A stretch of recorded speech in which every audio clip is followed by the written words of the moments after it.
great falling away will come first. The Antichrist will come second. Then the rapture will be third. First thing is a falling away. Ladies and gentlemen, if you want to know why all this rise of false pastors, false prophets, and fake believers everywhere, that's what is going on now. Is the prelude to the rise of the beast. Because when the beast come, people have to agree with him, especially Christians. He is not going to gain global power without their support. There has to be pastors, there has to be popes and bishops that must give him the backing. Without that, it's not going to happen. Preserve the knowledge of Christ. This is the time. Get to know him for yourself. And if you have not gone through discipleship or not, this is the time. Days are coming, you'll be looking for church. You can't have this opportunity again. The way the church will exit is the way Israel exited Egypt. They were in Egypt when all the plagues, all those 10 plagues, even till the last one. But God protected them in the midst of it all. And after all of that, God removed these people out of Egypt and sent them to the promised land. That's how it's going to happen again. Now that we have the time, my friends, rise up now and begin to preach the gospel. Now we still have the time. Days are coming, you can't hold service. You can't. Now you can do crusades. Rise up and do it. Now you can plant church. Rise up and plant it. Now you can start a cell. Start doing it. Better make sure that your life counts. Now that it's still free, you still have the freedom. You must learn to practice God's presence. Those days are coming. We've been taking pastors for granted, church service for granted. Hey. You're going to have to be your own pastor. You're going to have to pastor your children. Let me talk to us today.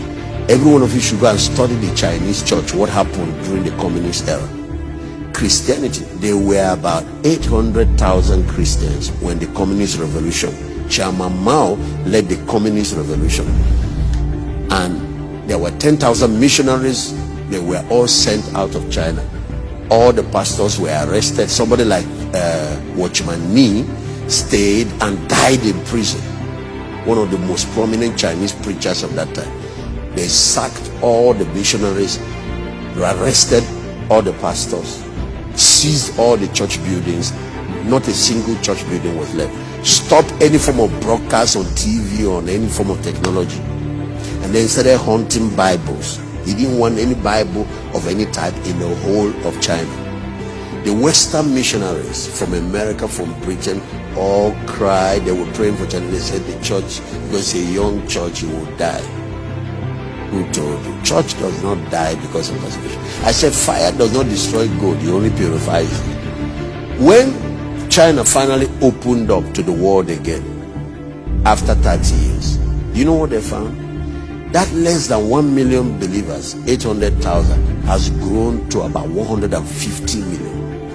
Now, go Google what I'm saying. The Christians, evangelical born-again Christians in China are more than all the people in the Communist Party.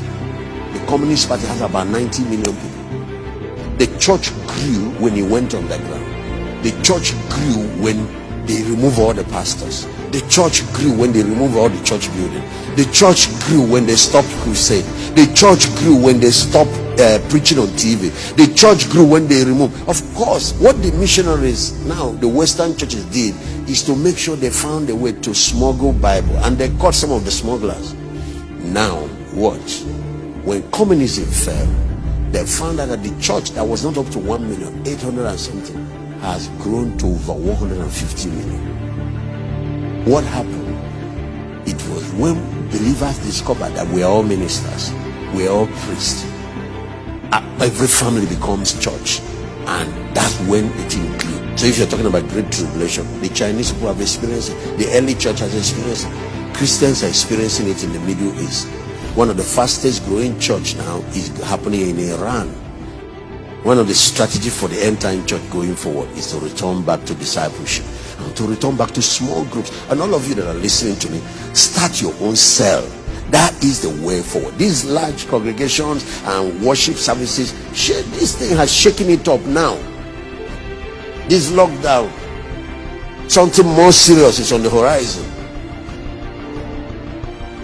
Make sure you are a functional priest, that you know God. Start reading your Bible. People don't study their Bible anymore. They only come on Sunday, open their mouth for pastors to feed them.